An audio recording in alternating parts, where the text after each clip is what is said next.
Baik, Bapak Ibu sekalian. Sekarang kita masuk ke bab doa. Allah Subhanahu wa taala berfirman, "Wa idza sa'alaka 'ibadi 'anni fa inni qarib.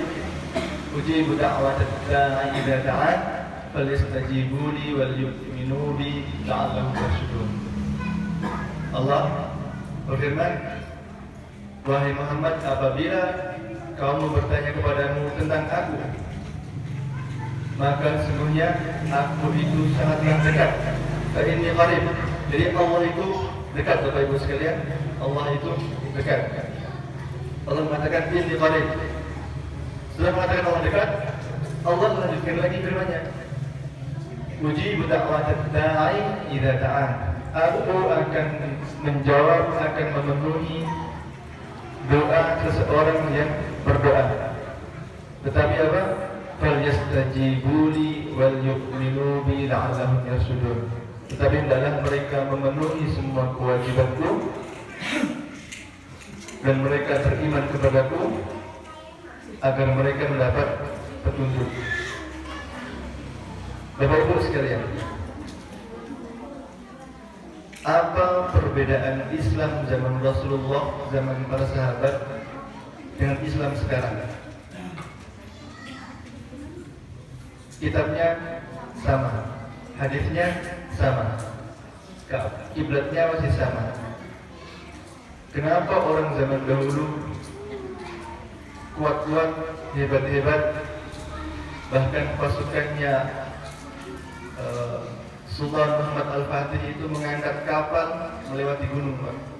Karena ketika mau menyerang itu lautan dikasih rantai sehingga kapal tidak bisa lewat. Akhirnya kapal itu dinaikkan melewati bukit, baru setelah itu turunkan lagi ke lautan. Orang dahulu hebat-hebat. Umar ketika lewat suatu jalan, setan akan takut. Khalid bin Walid, beliau yang dijuluki Saifullah al-Maslul atau pedang Allah yang terhunus. Khalid itu hampir tidak pernah kalah ketika perang melawan musuh. Kenapa orang dulu hebat-hebat? Khalid itu, Bapak Ibu, beliau sudah berkali-kali ikut perang, tetapi beliau ternyata tidak mati dalam medan peperangan. Beliau wafatnya di tempat tidur. Nah, ketika dicek tubuhnya itu sejengkal-sejengkal, setiap jengkal itu tidak ada yang kurang dari 3 luka, bekas pedang, bekas tombak, bekas panah. Jadi badannya itu penuh luka. Nah, ketika mau wafat, beliau sempat menangis. Ditanya, "Kenapa wahai Khalid, engkau menangis? Padahal engkau telah memenangkan banyak sekali peperangan, telah membuka, membebaskan kota baru." Beliau mengatakan, "Aku menangis karena aku tidak mati syahid." Maksudnya beliau tidak mati di medan peperangan. Dan beliau sangat luar biasa. Nah, kenapa orang-orang dulu itu hebat-hebat? Yang membedakan orang dulu dengan orang sekarang adalah perkara iman. Perkara iman. Allah berfirman, "Wa antumul a'launa in kuntum mu'minin." Kalian semua itu orang muslim tinggi, mulia jika kalian semua itu beriman. Cuman kadang imannya kita saat ini itu tipis, Pak, ya, tipis.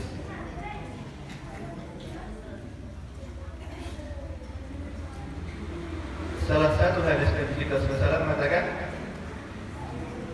"Idza ra'a ahadun minkum munkaran falyughayyirhu bi yadihi." Apabila salah seorang dari kalian melihat suatu kemungkaran, maka rubahlah dengan tangannya. Fa illam yastati' fa bi lisanihi. Kalau tidak bisa maka dengan lisannya. Fa'ilam yastati', kalau nggak bisa, fabiqalbi, dengan hatinya. Wa dzalika al-'afwu, iman. Dan itu adalah iman yang paling rendah.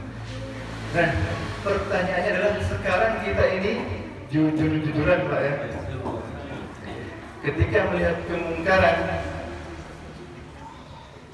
kita belum bisa merubah dengan tangan, belum bisa mencegah dengan tangan, dengan lisan belum bisa, dengan hati pun belum bisa.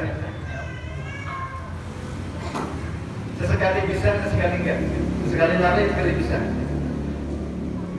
Ketika kita melihat orang yang tidak menutup aurat, pakaiannya ketat, ketika dalam hati kita bisa mengingkari dan meyakini ini maksiat, kemudian tidak boleh kita lihat, itu di situ masih ada benih-benih iman.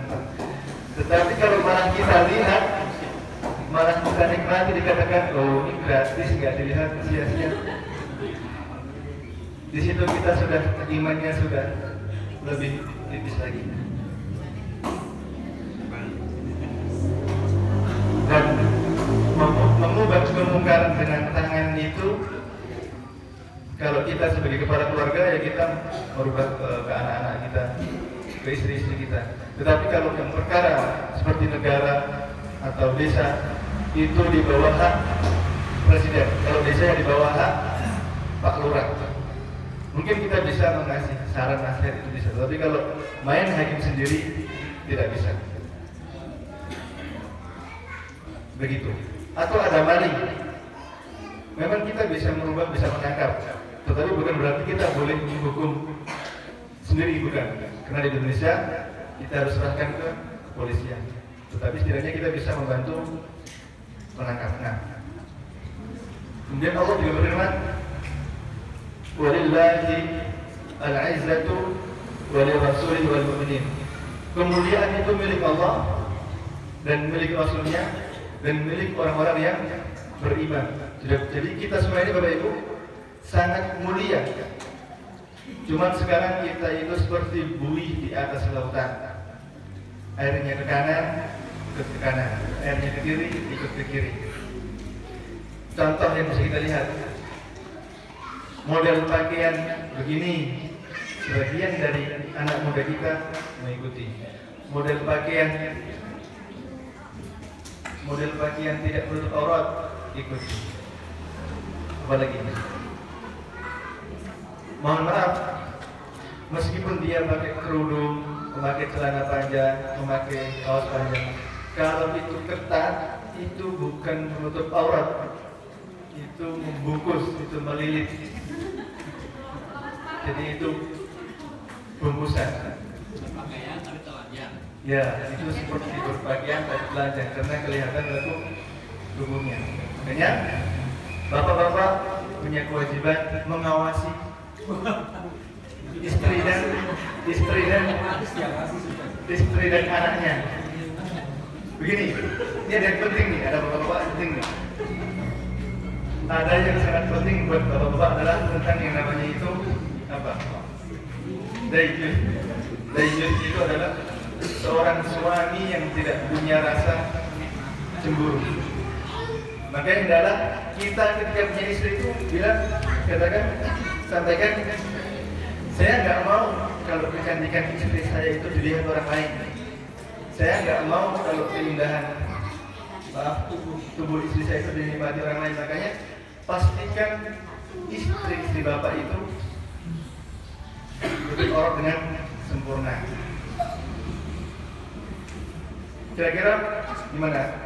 Bapak keberatan nggak kalau istrinya dilihat sama orang lain, orang nakal? Dinikmati indahnya, dinikmati cantiknya, dilihat. Kalau saya nggak boleh itu. Kalau saya nggak boleh. Begitu. Bapak-bapak harus mengawasi putri dan istrinya. Pakaiannya harus untuk aurat, longgar dan tidak ketat. Ibu-ibu juga begitu. Sekarang saya lihat, masya Allah, semua rapi-rapi, jilbabnya besar-besar. Nah itu bagus. Ibu-ibu itu kalau mau masuk surga mudah. Apa bu kuncinya bu? Siapa yang tahu coba? Yang pernah dengar gitu? Apa? Istri salihah dia patuh sama suami betul. Ada 3.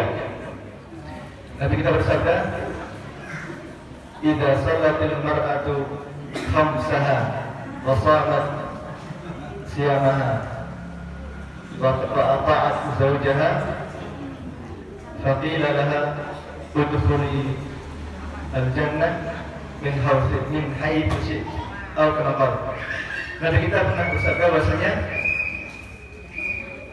apabila seorang istri itu pertama menjalankan sholat 5 waktunya, kemudian menjalankan puasa Ramadannya, kemudian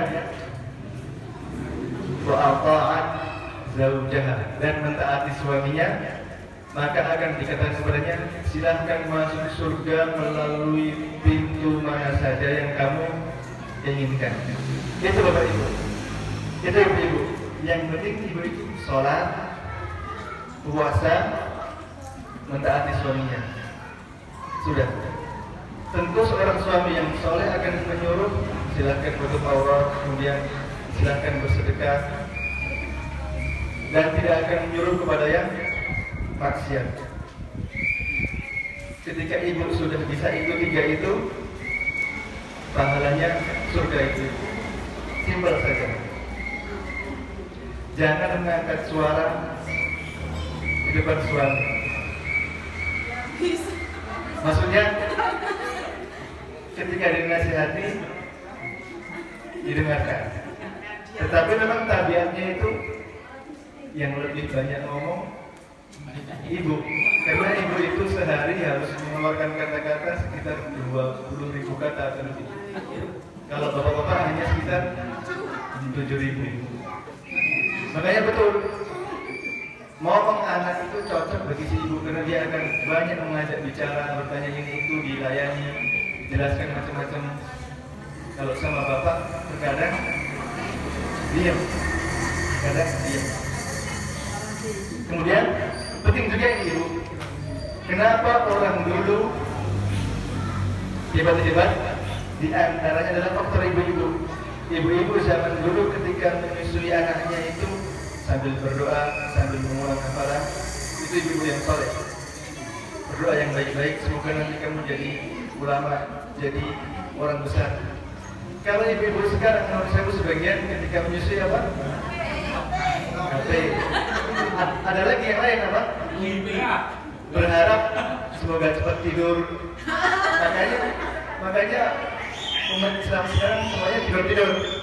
Bapak-bapak kalau sholat Jumat di masjid ngantuk. Silakan kalau mau Jumatan bapak-bapak minum kopi dulu. Biar tidak ngantuk. Minum kopi. Ibu-ibu menyiapkan kopinya ketika mau Jumatan biar tidak ngantuk. Karena Jumatan itu waktu mendapatkan nasihat dari khatib. Nah, begitu. Kalau iman kita kuat, kita itu mulia, kita itu punya wibawa. Dahulu ketika kita masih jaya, ratu orang Inggris pun pakaiannya rapat, menutup aurat. Dan memang fitrahnya begitu. Fitrahnya adalah negara yang lemah senantiasa mengekor ke negara yang kuat. Dulu ketika umat Islam itu kuat, banyak yang mempelajari bahasa Arab. Sekarang ketika kita lemah, kita mulai mengikuti kebiasaan barat, mengikuti bahkan sampai apa? Gaya potong rambut. Nah ini masing-masing yang masih muda-muda ini. Gaya potong rambut yang membersihkan sisi kanan sama kiri bersih, kemudian meninggalkan yang tengah. Nonsawu itu gaya potong rambutnya orang Yahudi. Namanya al-qaza. Al-qaza itu adalah menghabiskan yang kiri punya si anak sama si kanan dan menyisakan yang tengah. Nah, dan kita umat Islam dilarang bertasyabbuh atau menyerupai. Nabi kita sallallahu alaihi wasallam bersabda, "Man tashabbaha biqaumin fahuwa minhum." Barang siapa yang menyerupai suatu kaum, maka itu bagian dari kaum tersebut. Itu gaya potong rambut. Apalagi kebiasaan tahun baru Masehi, masuk tahun baru 2022. pesta, kemudian macam-macam. Itu juga bukan kebiasaan orang Islam. Nah, ketika umat Islam masih ikut ini itu kesana kemari, tidak punya pegangan yang kuat, susah atau masih sangat lama untuk menjadi mulia. Padahal Allah akan mewariskan bumi ini kepada hamba-hambanya yang saleh. Begitu Bapak Ibu sekalian. Makanya kita perlu perkuat iman kita. Bagaimana? Kita harus mempunyai ilmunya dulu. Ketika kita punya ilmu, kemudian rasa bangga dengan Islam, insya Allah iman akan tumbuh. Karena Islam itu agama yang mulia. Inna dina indallahi Islam. Satu-satunya agama yang Allah terima adalah Islam, tidak yang lain. Itu Bapak Ibu sekalian. Nah, di sini mengatakan doa dawa. Dia mengatakan doa itu obat. Doa itu obat. Wa doa min anfa'il adwiyah. Dan doa itu termasuk obat-obat yang paling mujarab. Wa huwa adwul bala, dan itu musuh bagi musibah atau penangkal bagi musibah. Nabi kita sallallahu alaihi wasallam bersabda, "Ad-du'a silahul mu'min." Doa itu senjatanya orang mukmin. Wa imaduddin, dan tiangnya agama. Wa nurus samawati wal ard, dan cahaya langit-langit dan bumi. Itu sabda Nabi kita Muhammad sallallahu alaihi wasallam yang diriwayatkan oleh Imam Al-Hakim. Nah, dalam menghadapi musibah, doa itu ada tiga macamnya. Yang pertama adalah ayyakuna aqwa min bala fayadfa'u. Ketika doanya lebih kuat dari musibah, maka Allah akan menjadikan doanya itu mampu menghindarkan musibah. Atau yang kedua, kekuatannya sama dengan musibah yang akan datang, maka apa? Itu meringankan musibahnya. Atau kalau misalkan ditimpa sakit, itu sakitnya tidak parah. Atau yang ketiga, ayyataqawama wa yamna'u kullu wahidin minhuma sahibah. Atau doa dan musibah ini akan saling bertarung, merebutkan mana yang kuat. Nanti yang kuat yang akan kembali ke orang itu.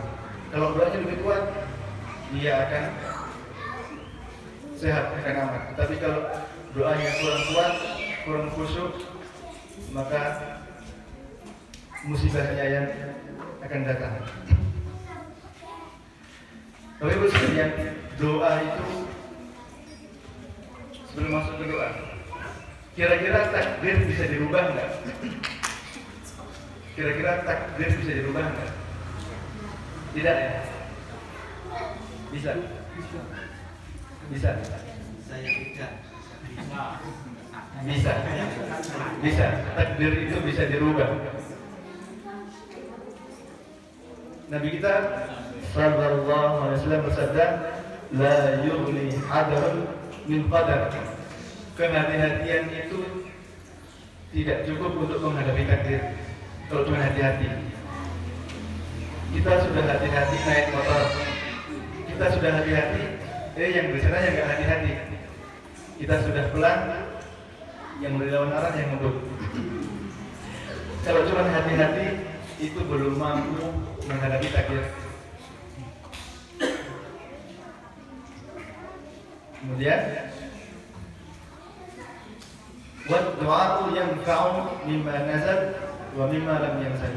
Dan doa itu bermanfaat atau ada efeknya terhadap segala sesuatu yang akan terjadi ataupun yang belum terjadi. Kemudian beliau lanjutkan, wa innal balaa la yanzilu fi al-qawl du'a faya'talijani ila yaumil qiyamah. Nabi mengatakan sungguhnya bala atau musibah itu akan turun, tetapi apa? Bertemu dengan doa. Faya'talijani ila yaumil qiyamah. Maka akhirnya dua hal ini saling bertarung hingga hari kiamat. Jawaban dari tadi takdir apa yang bisa berubah atau tidak adalah hadis dari Thauban. Hadis dari Thauban dari Nabi Muhammad SAW. Nabi itu bersabda, la yaruddul qadara illa du'a. Tidak ada yang bisa menolak takdir kecuali doa. Makanya silakan kita berdoa kepada Allah, minta yang baik-baik. Karena Allah dalam mengabulkan doa itu ada 3 cara. Ada yang tahu? Para ulama menyebutkan ada 3 cara. Yang pertama adalah Allah kabulkan doa itu sebagaimana yang diminta. Yang kedua, Allah menjadikan doanya itu sebab dia diselamatkan dari mara bahaya. Atau yang ketiga, Allah menjadikan doanya itu apa? Tabungan, dan nanti akan dipanen di akhirat. Jadi kan tadi di awal disebutkan wa idza sa'alaka ibadi anni fa inni qarib ujibu da'watad da'i, dan Allah itu senantiasa menjawab doa hambanya yang berdoa. Cuman dalam mengabulkannya tidak mesti sesuai dengan keinginan kita. Allah tahu yang lebih baik dan Allah memilih yang terbaik. Terkadang dikabulkan langsung seperti yang kita minta. Atau yang kedua, dengan doa itu kita diselamatkan dari mara bahaya. Atau yang ketiga, yang ini paling luar biasa, Allah menjadikan saldo dan Allah akan berikan nanti di akhirat. Intinya kalau kita senantiasa berdoa Bapak Ibu, itu kita tidak akan rugi. Nabi bersabda, la yaruddul qadra illa du'a. Tidak ada yang bisa menolak takdir kecuali doa. Kemudian, wala yazidu fil umri illa al-bir. Tidak ada yang mampu menambah umur kecuali apa? Illa al-bir, kecuali kebaikan. Maka silakan senanglah atau senantiasa berusaha untuk berbuat baik, untuk taat, karena boleh jadi itu menjadi salah satu sebab Allah panjangkan umur kita. Atau kalau tidak dipanjangkan umur kita, setidaknya ketika kita dipanggil pulang itu sudah siap, karena sudah punya banyak tabungan. Kalau misalkan dikatakan Bapak Ibu besok, Bapak Ibu sekalian waktunya pulang, sudah habis masanya di dunia, siap Bapak? Siap. Luar biasa. Siap Bu? Siap.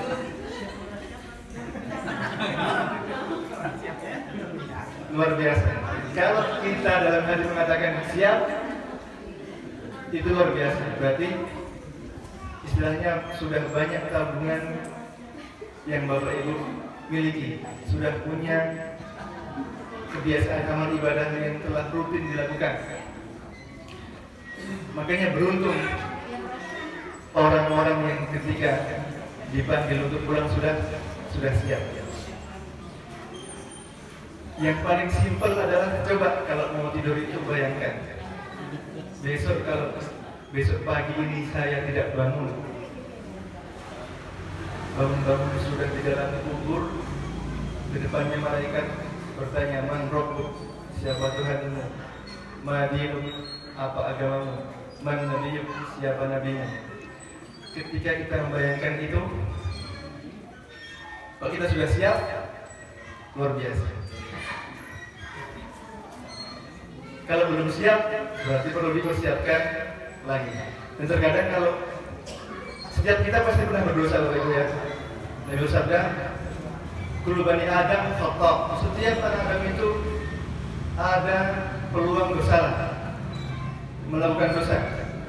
Wa khairu khata'in at-tawwab. Tapi sebaik-baik orang yang bersalahnya dosa itu adalah yang senantiasa bertobat.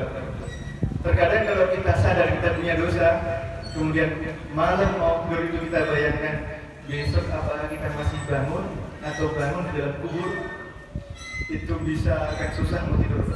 Kalau kita sadar punya dosa, misalkan dosa apa? Menyakiti istri atau membuatnya menangis, kemudian merasa bersalah,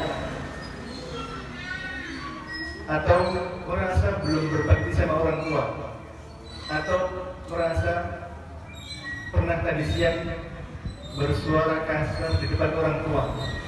Nah kemudian ketika mau tidur membayangkan besok ini saya masih bangun, hidup lagi atau tidak. Nah ketika kita bisa sudah membayangkan begitu, itu salah satu kebaikan, salah satu bukti bahwa kita itu sudah sadar akhirat. Nabi kita berwasiat, akthiru min zikri hadhihi ladzat, atau di hadis yang lain, akthiru min zikri hadhihi ladzat. Perbanyaklah oleh kalian mengingat penghancur atau penghancur keenakan, penghancur rasa enak. Yaitu apa? Al-maut. Silahkan perbanyak mengingat mati. Jadi maksudnya kita itu senantiasa disuruh untuk mengingat mati. Saya, Bapak Ibu sekalian, kalau nggak sekarang ya nanti malam, ya besok, atau besoknya lagi, itu pasti apa Bu? Pasti akan mati. Betul. Cuma manusia itu fitrahnya ya lalai, betul, lalai. Jarang ingat.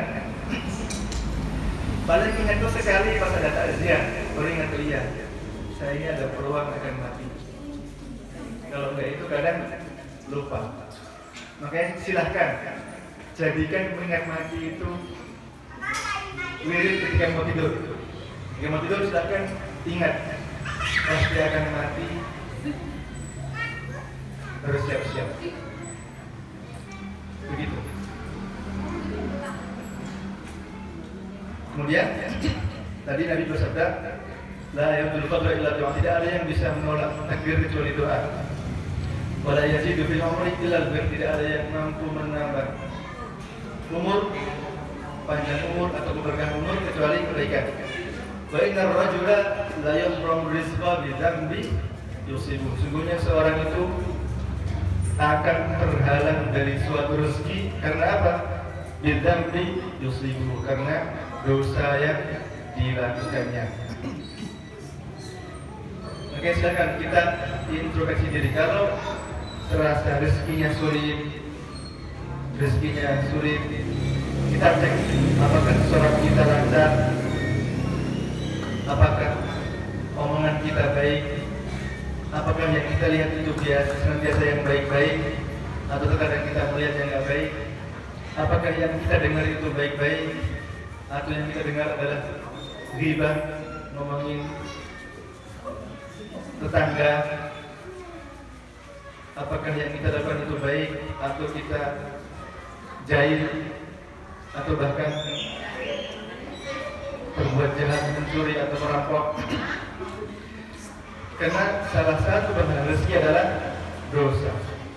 Jadi boleh jadi kalau rezeki kita sulit atau tertimpa musibah terus-menerus, silakan kita introspeksi diri, cari sisi mana yang mungkin di situ kita lalai, atau mungkin berani sama orang tua, angkat suara, atau tidak pernah mau mentaati perintahnya, atau kita tidak mau mengurusnya ketika sudah tua. Silakan dicek. Nah, doa Allah itu sangat mengharapkan, sangat ingin, sangat menyukai kalau kita berdoa. Nabi kita bersabda, "Man lam yas'alillaha yaghdab alaih." Barang siapa yang tidak pernah meminta kepada Allah, Allah akan marah kepadanya. Justru Allah akan marah kalau kita tidak pernah berdoa. Karena kita akan menjadi sombong, kita akan merasa bisa segalanya. Padahal manusia itu lemah. Bukti manusia lemah itu apa Bapak Ibu? Manusia melahirkan. Anak itu bisa jalan ketika berapa bulan? 12 bulan ke atas ya. Kalau sapi lahir langsung jalan ya. Kambing lahir langsung jalan. Lahir jam 10 nanti dulu sudah jalan. Allah berfirman, wa khuliqal insanu dha'if. Manusia itu diciptakan lemah. Makanya kita dianjurkan untuk berdoa kepada Allah, meminta kepada Allah, meminta perlindungan. Bukti kita lemah ya kita setelah lahir saja kita kalah sama sapi. Meskipun terkadang kita ngasih minum anak kita susu sapi, tetapi sama tidak bisa sekuat sapi. Manusia itu harus berangsur-angsur merangkak dulu. Pertama berguling dulu, apa istilahnya? Tengkurap, kemudian duduk, merangkak, baru jalan. Semua prosesnya lama. Itu bukti bahwasanya manusia itu lemah. Kalau sapi lahir langsung jalan. Nah, Allah berfirman, "Wa khuliqal insanu dha'ifa." Manusia itu bersifat lemah. Tetapi kita bisa kuat, kita bisa mulia itu karena kita beriman dan kita bergantung kepada Allah Subhanahu wa taala. Makanya Allah marah kalau kita tidak pernah berdoa, tidak pernah meminta kepada Allah Subhanahu wa taala. Dan Nabi kita bersabda, sesungguhnya seorang hamba itu senantiasa berada dalam kebaikan. Selama apa? Selama dia mau berdoa. Intinya Bapak Ibu silahkan setiap selesai sholat, setelah zikir itu berdoa. Karena setiap kita berdoa itu senantiasa kita berada dalam kebaikan. Kita punya 3 hal. Kalau nggak dikabulkan langsung doanya, maka akan kita diselamatkan dari mara bahaya. Atau yang ketiga, itu menjadi tabungan yang akan nanti kita petik di akhirat. Makanya silahkan berdoa, tentu dengan keyakinan, tentu dengan khusyuk. Hati sama mulut harus satu arah. Jangan berdoa mulutnya Rabbana la tuzigh qulubana ba'da idh hadaytana atau Rabbana hab lana min azwajina wa dhurriyyatina qurrata a'yun. Mulutnya bilang begitu, tetapi hatinya lalai memikir nanti jemuran tadi sudah saya angkat berdulunya atau kok boleh saatnya belum. Silakan khusyuk. Hati sama mulut satu arah. Nanti kita sebutkan di sini. Yang berikutnya adalah dari Ibunda Aisyah, dari istri Rasulullah. Beliau mengatakan, Rasulullah SAW bersabda, Innallaha yuhibbul mulihina fid du'a. Allah itu sangat menyukai hambanya yang berdoa dengan serius, dengan khusyuk dan terus menerus, tidak bosan-bosan. Intinya jangan bosan ketika berdoa.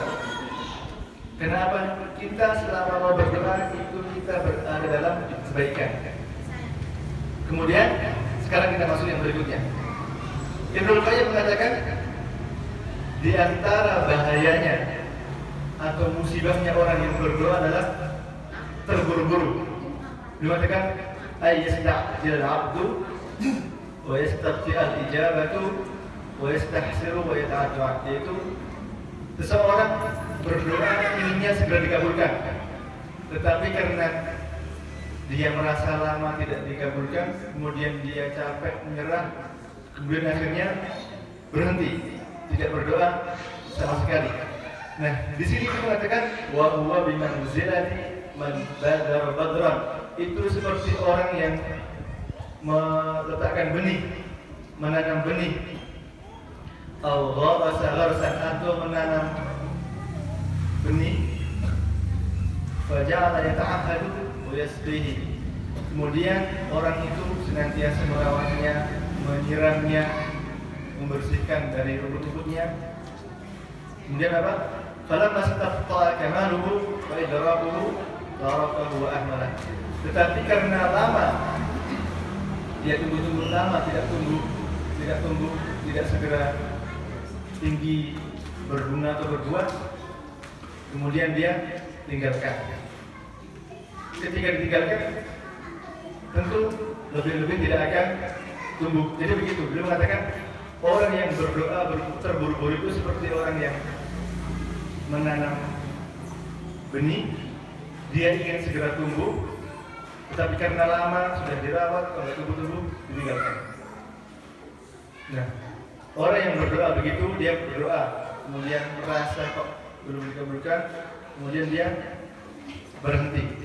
Ini salah satu musibah bagi orang yang berdoa atau bencana bagi kita yang sering berdoa. Jadi kita tidak boleh putus asa, kita tidak boleh berhenti berdoa. Silahkan berdoa untuk kebaikan Bapak Ibu, untuk kebaikan diri kita, untuk kebaikan kaum muslimin, untuk keselamatan dunia akhirat, untuk kelancaran rezeki, untuk apalagi untuk kemudahan ujian yang masing-masingnya. Silahkan semua berdoa dan jangan pernah merasa doanya tidak dikabulkan, karena Allah punya 3 cara dalam mengabulkan. Kabulkan langsung atau diselamatkan dari mara bahaya. Bapak Ibu yang di sini ini termasuk yang selamat. Ada enggak di sini yang dulu pernah divonis meninggal karena COVID?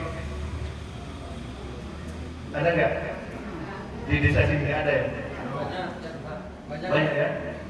Nah, Bapak Ibu termasuk yang selamat, sehat. Itu boleh jadi karena Bapak Ibu